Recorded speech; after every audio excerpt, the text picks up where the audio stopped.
L'Iran commence la semaine avec des ripostes toujours aussi puissantes et Trump sombre dans le délire et dans les déclarations farfelues. Voici les toutes premières informations de ce lundi 30 mars. Il est environ 10h30 à Paris. Tout d'abord, nous sommes très loin du catastrophisme massivement relayé par certains médias au sujet des coupures d'électricité en Iran. La télévision d'État iranien a parlé de quelques problèmes qui ont touché certaines zones et a dit que des efforts étaient en cours pour les résoudre. La catastrophe par contre, c'est ce qui touche l'armée israélienne en ce moment, qui fait face à plusieurs fronts simultanément, le Yémen, le Hezbollah et l'Iran, et elle manque cruellement d'effectifs et de matériel.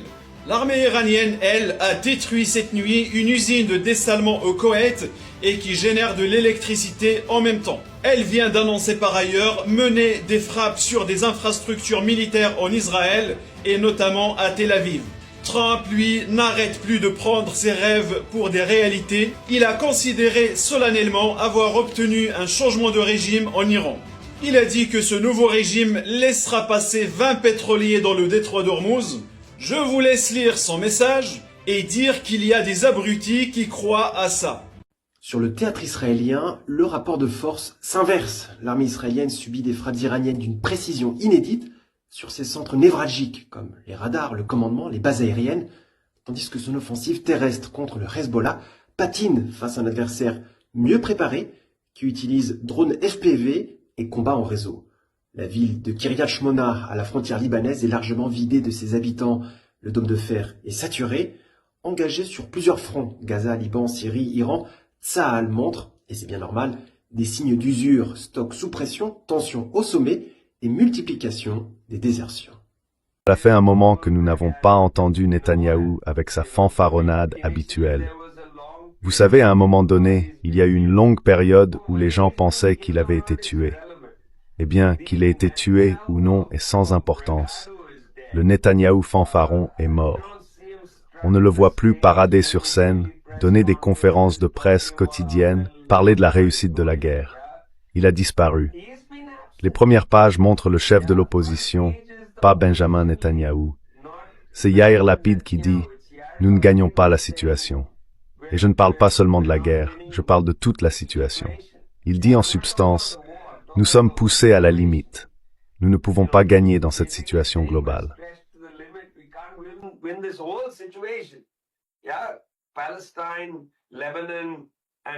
La Palestine, le Liban et l'Iran maintenant. Et j'ajoute à ce poids. Le Yémen est silencieux, l'Irak est silencieux, la Syrie est silencieuse. Alors Yair Lapid dit, suivant le chef militaire, « Nous avons des ennuis. » Où est Netanyahou? Son silence, la bravade mise en sourdine, montre que les Israéliens, même cette partie des Israéliens, ont reconnu qu'il s'agissait d'une erreur de calcul. C'est une grave erreur de calcul. Ils sont en train de perdre la guerre contre l'Iran. Le Yémen est définitivement rentré dans le conflit. Pour la deuxième nuit consécutive, le Yémen a continué de bombarder Israël et les Houthis expliquent qu'ils vont bloquer le détroit de Bab el-Mandeb qui pourrait créer le plus gros crash économique que le monde ait jamais connu.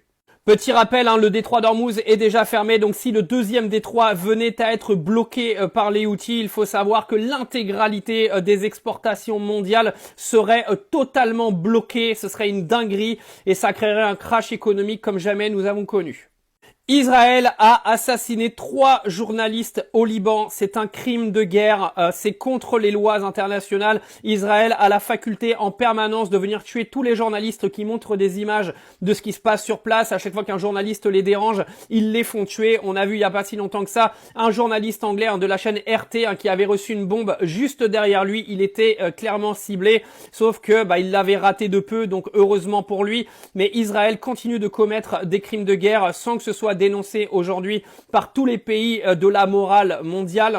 Dernière info importante, 3500 soldats américains sont sur la route pour une intervention terrestre en Iran. Donc je pense que l'Iran est préparé à ça depuis longtemps. Je vous tiendrai au courant dès que j'aurai plus d'informations sur ce sujet-là. En tout cas, une chose est sûre, l'Iran met les cartes une par une sur la table. Maintenant, ils mettent la carte des Houthis. On verra ce que ça donnera. En tout cas, l'Iran est clairement en avance dans cette guerre, qu'on se le dise. vis-à-vis d'Israël. Oui, C'est-à-dire que l'Israël, on la laisse avoir l'arme nucléaire, d'être en dehors des traités internationaux, et on considère qu'elle est attaquée là aujourd'hui. Emmanuel C'est Macron. elle qui attaque, Non, ce que je veux juste dire, c'est que Emmanuel Parce qu'on Macron. peut comparer quand même Israël à la République islamique d'Iran. Ah bon? Pourquoi? Non. Alors là, moi, je vois pas. Excusez-moi, moi, je ne vois pas. Je ne fais pas de je ne fais pas. Aujourd'hui, je vois très bien où vous voulez en venir. On peut discuter de la conduite de la guerre à Gaza. On peut parler des dérives, de la dérive populiste du gouvernement israélien, ce que vous voulez. Oui. Très bien. Voilà, l'extrême droite. Dites-le. Mais ça n'empêche pas que l'essence même de ce pays est celle d'un pays démocratique, plutôt occidental ou occidentalisé. Mais ça m'est égal. Mais non, occidental, ça n'est pas une pas la même valeur. chose. Occidental, ce Ça n'est pas la une même chose quand valeur. vous dites que ce sont des valeurs. Alors, Non, de quoi parle-t-on quand on parle de valeurs?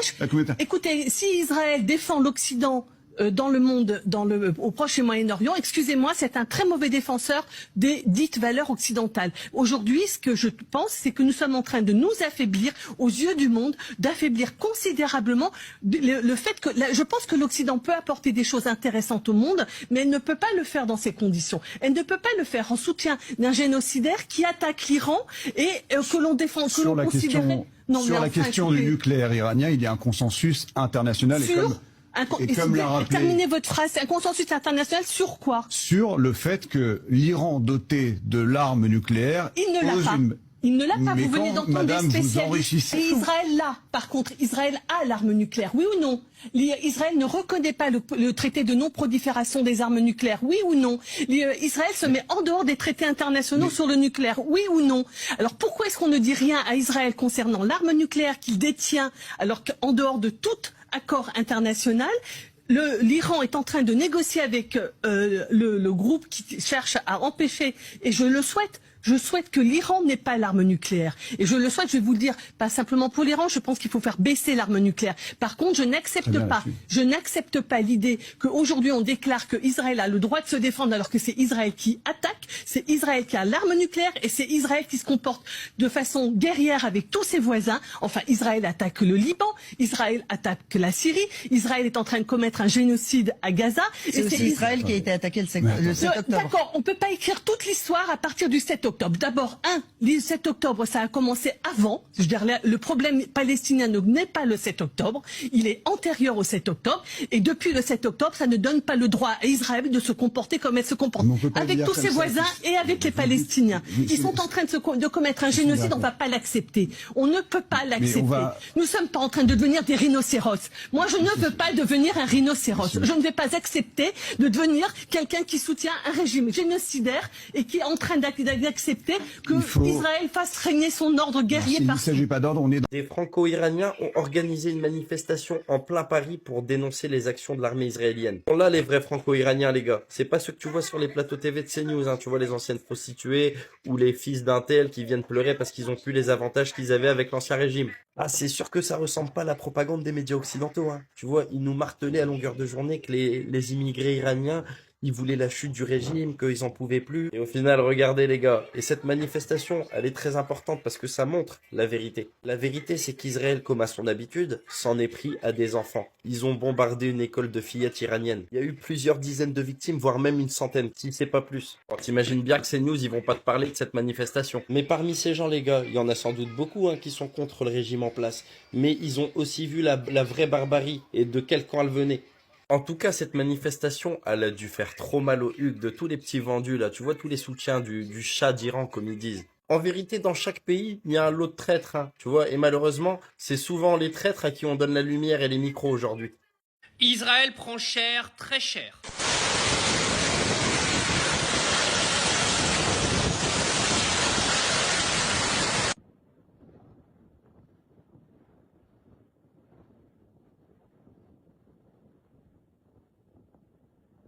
Alors ça, c'est une usine pétrochimique au Negev occupée en Israël qui s'est fait littéralement exploser par l'Iran. Il faut savoir qu'il y a des rejets chimiques dans les airs maintenant qui inquiètent beaucoup la population là-bas. C'est des images qui commencent à fuiter d'Israël qui se fait canarder maintenant depuis plus d'une semaine par l'Iran avec son dôme de fer qui est devenu un gruyère, comme je l'explique déjà dans plusieurs vidéos. Oui, Israël est en train de vivre un cauchemar, même si beaucoup sur les réseaux essaient de vous faire croire le contraire et de vous faire croire qu'Israël est en contrôle total de ce qui se passe. Je tiens à rappeler que Benjamin n'en a rien à foutre de sa population. Lui, ce qu'il veut, c'est aller conquérir le Liban. S'il y a une partie de son pays qui se fait exploser, des gens qui meurent, il en a absolument rien à foutre. Pour ceux qui croient encore que lui, il est là pour protéger sa population, vous êtes des endormis. Il est juste là pour assouvir ses délires religieux. Mais en tout cas, les gars, une chose est sûre aujourd'hui, Israël se fait bien canarder et l'Iran est en train de prendre un sacré avantage psychologique dans cette guerre. Tout ce qui s'est passé en 48 heures dans le monde. Alors actuellement, on a l'Australie qui est devenue totalement rouge. Non, la team, ce n'est pas de l'IA, c'est vraiment la réalité. Alors pour le moment, comme explication, on a eu le droit au fait que ce soit à cause d'un cyclone. Excusez-moi, mais pour moi, ça c'est juste les portes de l'enfer. Si un jour il y a des zombies qui arrivent sur Terre, on sait par où ça va commencer. En Corée du Nord, on a Kim Jong-un qui a tué 2 Israéliens. Apparemment, ça aurait été des personnes du Mossad, du coup il a décidé de les... Pour pas finir dans la guerre, on a les Houthis qui sont donc au Yémen qui ont décidé de rentrer en guerre avec l'Iran. Actuellement, ils sont en train de bombarder l'Israël comme jamais. Aux États-Unis, il y a eu plus de 3000 manifestations contre Trump. Il y a eu je ne sais pas combien de millions de personnes qui se sont regroupées. Il n'y a qu'à voir les vidéos, on dirait limite c'est de l'IA qui a généré ça. No Trump.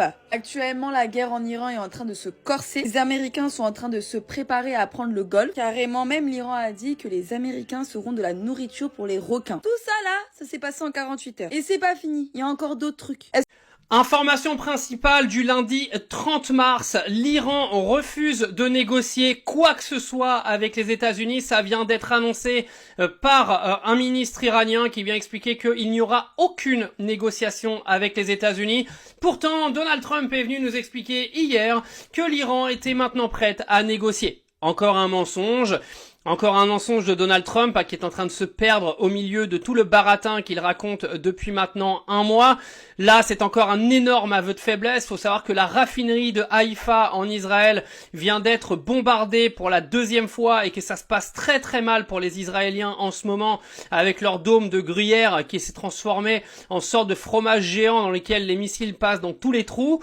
Faut savoir que si l'Iran était dans la situation catastrophique dans laquelle Donald Trump veut mettre l'Iran maintenant depuis plusieurs semaines en nous expliquant qu'ils sont au bord du gouffre, qu'il a détruit tout le régime, qu'ils sont à court de missiles, etc. Expliquez-moi pourquoi l'Iran aujourd'hui ne veut toujours pas négocier. L'Iran est en position de force, Donald Trump essaie de se sauver la tête en venant raconter tout et n'importe quoi toute la journée, en se ramenant en train de danser dans ses conférences de presse. Lui il s'en tape pendant que ses soldats sont en train de se faire défoncer, lui il est en train de jouer au golf.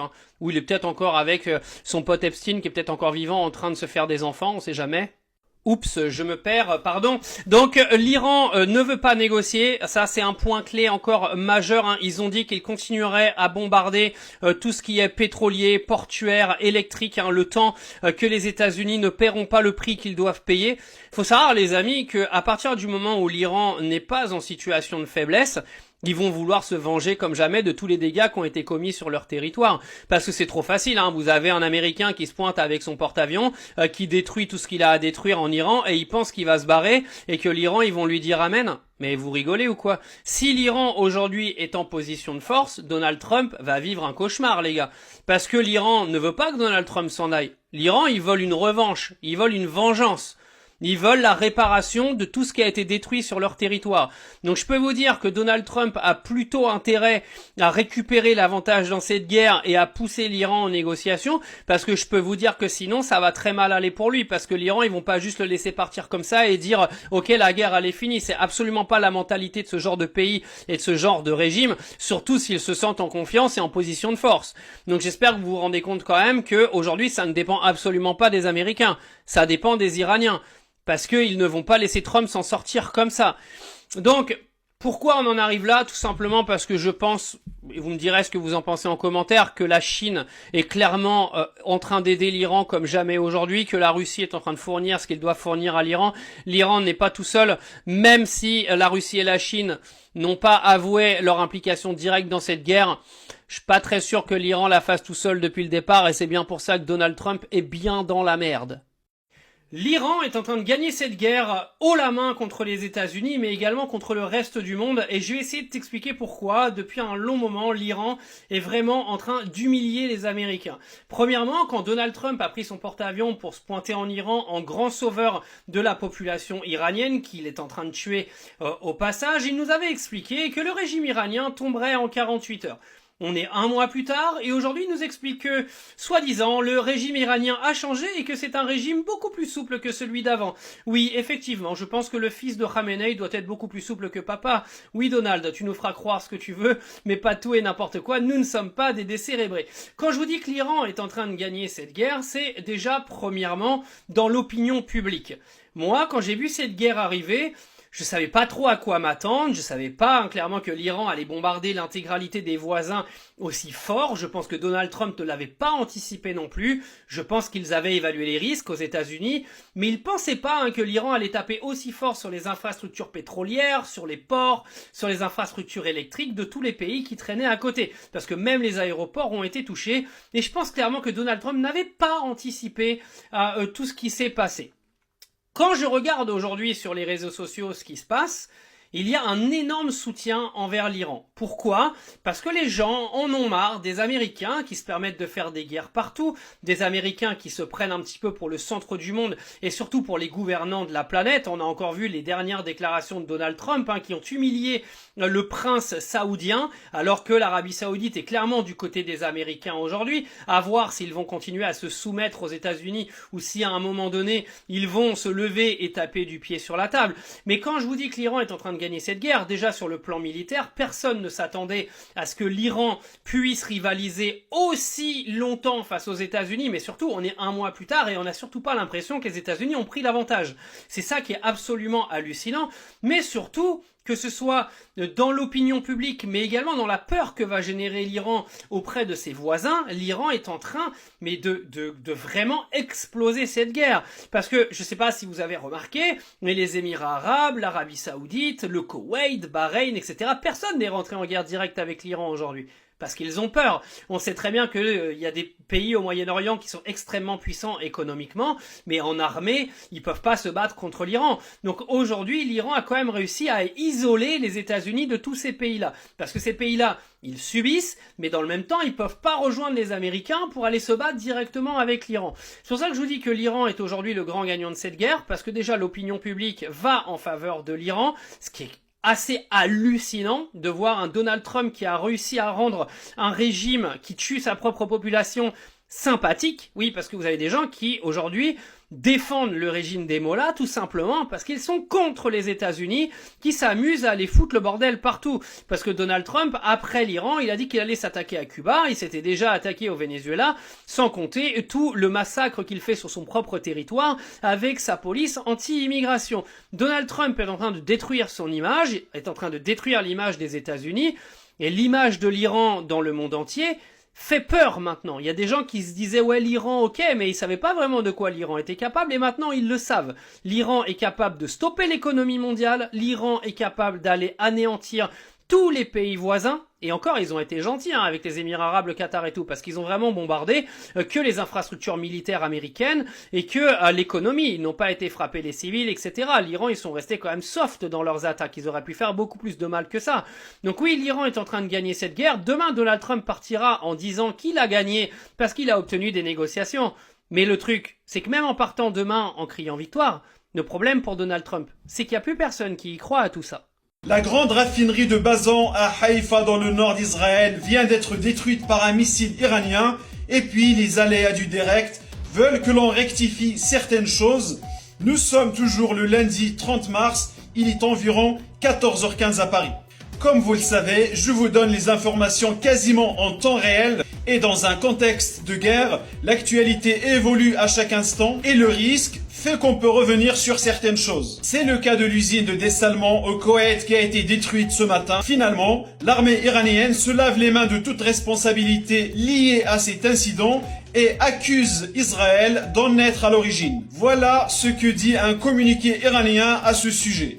La brutale agression du régime israélien contre l'usine de dessalement du Koweït, menée ces dernières heures sous prétexte d'en accuser la République islamique d'Iran, est un signe de la bassesse et de la perversité de l'occupant sioniste. Je fais donc mon mea culpa auprès de vous et je compte sur votre compréhension. Et comme vous le savez, et ça surprend plus personne, c'est devenu une pratique courante chez Israël d'attaquer les autres comme l'Azerbaïdjan, la Turquie à plusieurs reprises, et de venir pointer du doigt l'Iran. J'en profite également pour vous livrer cette information qui vient de tomber. La grande raffinerie de Bazan à Haïfa dans le nord d'Israël vient d'être détruite par un tir iranien, d'après les chaînes de télévision israéliennes Cannes et N12.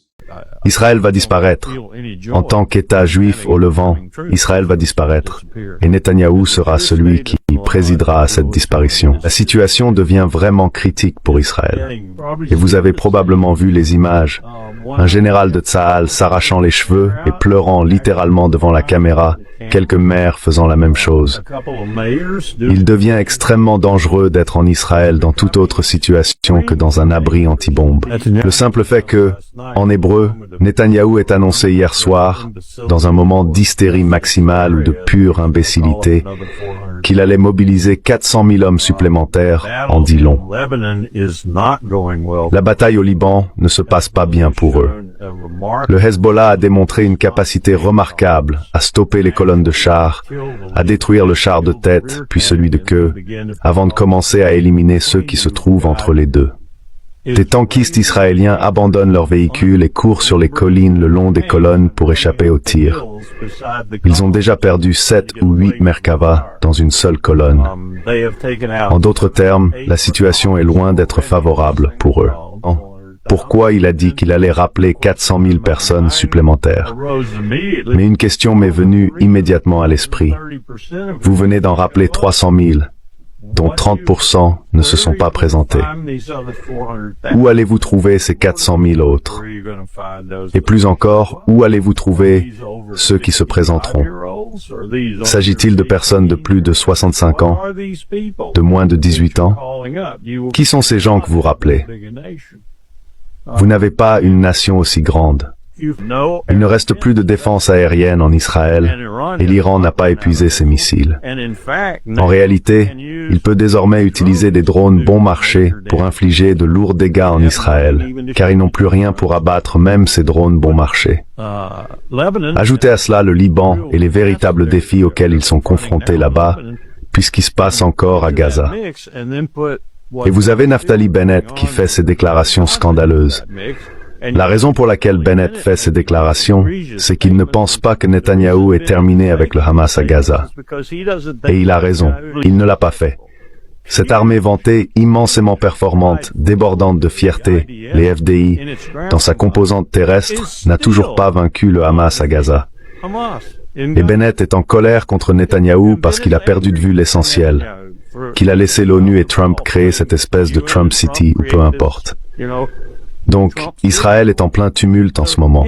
Je déteste le dire et je le prédis depuis longtemps, mais je n'éprouve aucune joie à voir cela se réaliser. Eh bien, j'ai vu dans le Times of Israel qu'il était rapporté que le chef d'état-major de Tsahal, le lieutenant-général Samir, avait averti que l'armée israélienne, encore une fois, c'est le chef d'état-major qui parle, pourrait s'effondrer sur elle-même en raison d'une pénurie de personnel.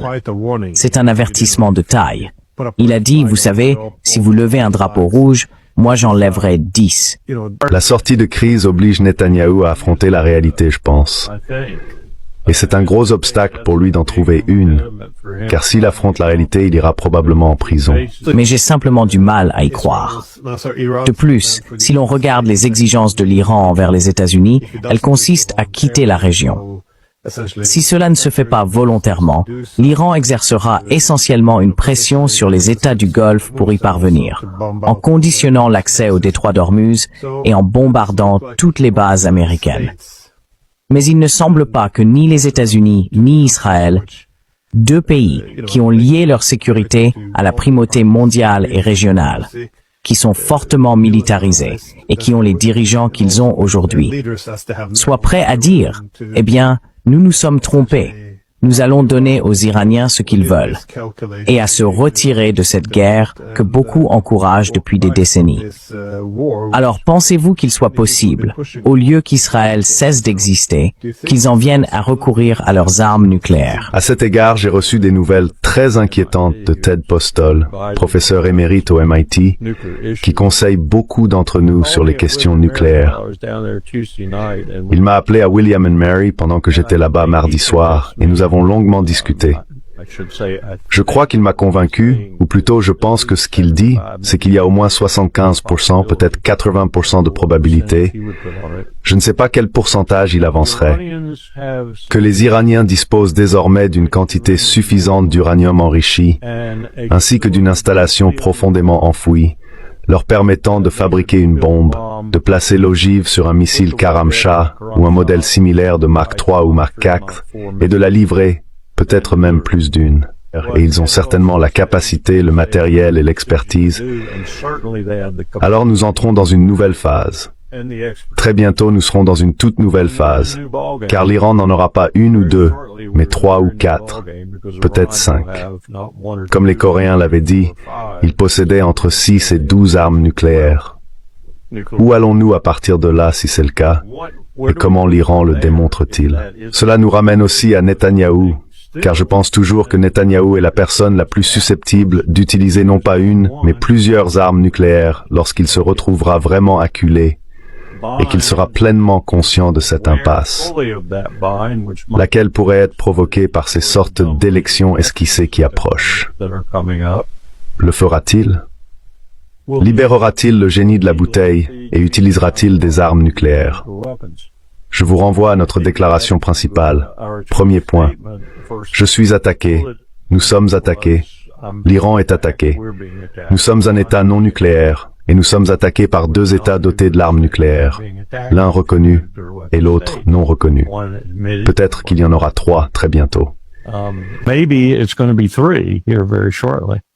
And then you have to go over to Riyadh and ask yourself a question. Et puis il faut aller à Riyad et se demander quel est l'accord que Mohammed Ben Salman avec le Pakistan, et le Pakistan y restera-t-il fidèle? Nous entrons donc dans une dimension entièrement nouvelle, c'est pourquoi Ted m'a appelé pour parler de ce conflit. Une dimension qui, en plus de ce qui se passe dans l'économie mondiale, laquelle ne disparaîtra pas et pourrait même, d'ici 6 mois, provoquer une dépression mondiale, nous confronte à la possibilité d'un échange nucléaire et d'un échange sérieux. Les sionistes nous présentent toujours comme des terroristes. Mais vous êtes des gens informés, vous êtes cultivés. Vous devez savoir que, historiquement, beaucoup de peuples dans le monde ont opprimé, ont assassiné des juifs, tandis que nous, dans la société arabe, on les a accueillis, on les a mis dans nos cœurs.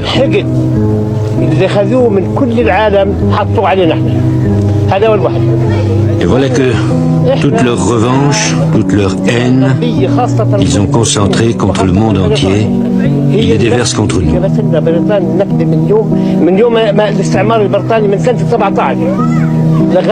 Les pays occidentaux et surtout la Grande-Bretagne, depuis 1917, sont responsables de tous nos malheurs, de toutes nos tragédies. Et partout on parle de droits de l'homme. Et chez nous, on les oublie. Nous ne sommes pas des êtres humains. Est-ce que nous sommes des voyous? Voilà 45 ans que nous sommes chassés de chez nous. Et ils nous traitent, nous, de terroristes. Allez, regardez cet enfant. C'est qui les terroristes? Où il est l'esprit humain et l'honneur des êtres?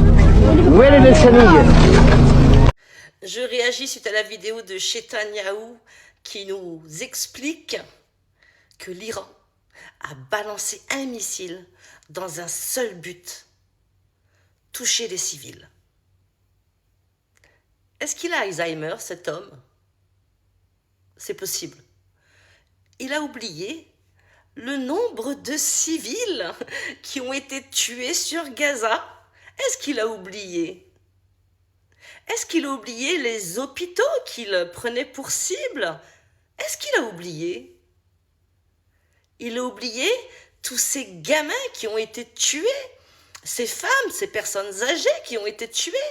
Ils en ont reconduit combien? 70 000. Bon, ils ont minimisé, mais ils ont reconnu avoir tué 70 000 civils. Et là, ils viennent nous parler d'un missile que l'Iran aurait balancé dans un seul but, toucher des civils. Et il nous parle de crimes de guerre. On n'a jamais entendu parler de crimes de guerre à Gaza. Vive l'Iran, vive l'Iran, vive l'Iran.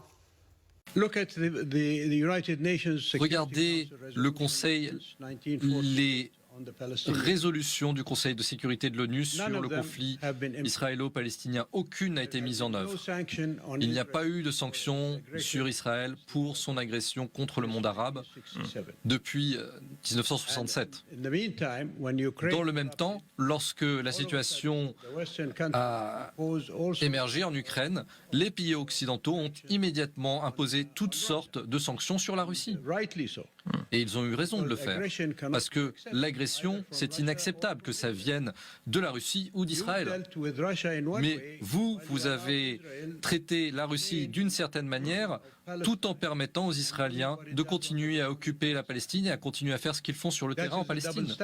Est-ce que l'impérialisme d'une dictature et l'impérialisme d'une démocratie, pour vous, se valent? L'agression, d'où qu'elle vienne, c'est quelque chose de mauvais. Que ça vienne d'un pays soi-disant démocratique ou d'un pays d'une dictature. Le résultat, au final, c'est la mort de personnes innocentes. Et on voit la souffrance des Palestiniens depuis 1967. C'est une souffrance insupportable. L'Occident n'a pas pris les mêmes mesures contre Israël que les mesures que l'Occident a prises contre la Russie lorsqu'elle a attaqué l'Ukraine. C'est là qu'on dit qu'il y a un poids et deux mesures. Ça n'a rien à voir avec le fait d'être une dictature ou un État démocratique. Il s'agit simplement de réagir à la souffrance qu'on inflige à un autre peuple. Voici les principales actualités de ce dimanche 29 mars. On commence par l'Iran, qui a visé aujourd'hui un complexe industriel dans le sud d'Israël. La riposte iranienne a provoqué un large incendie dans la zone, provoquant une alerte sur le risque de fuite chimique pour la population locale. L'opération iranienne est, selon Téhéran, une réponse de l'Iran contre Israël, qui avait visé des installations industrielles dans le pays alors que le conflit entre dans son deuxième mois. En deuxième actu avec l'Égypte, qui a décidé de couper le courant dans l'espace public à partir de 21 heures et pendant au moins un mois. Les autorités locales veulent économiser l'électricité, majoritairement produite par des centrales de gaz affectées par le gel des exportations gazières du Qatar. Cette situation inquiète également les pays d'Asie du Sud-Est, très dépendants des exportations énergétiques du Moyen-Orient. Enfin, on termine avec Israël qui est en discussion avec les États-Unis pour l'ouverture de bases militaires américaines dans le pays. Washington envisage de fermer ses bases dans les pays du Golfe suite à la riposte de l'Iran. Ce transfert, s'il est confirmé, serait un coup dur pour les pays du Golfe qui ont dépensé des centaines de milliards de dollars pour obtenir une protection américaine qui s'est avérée faible depuis la riposte iranienne.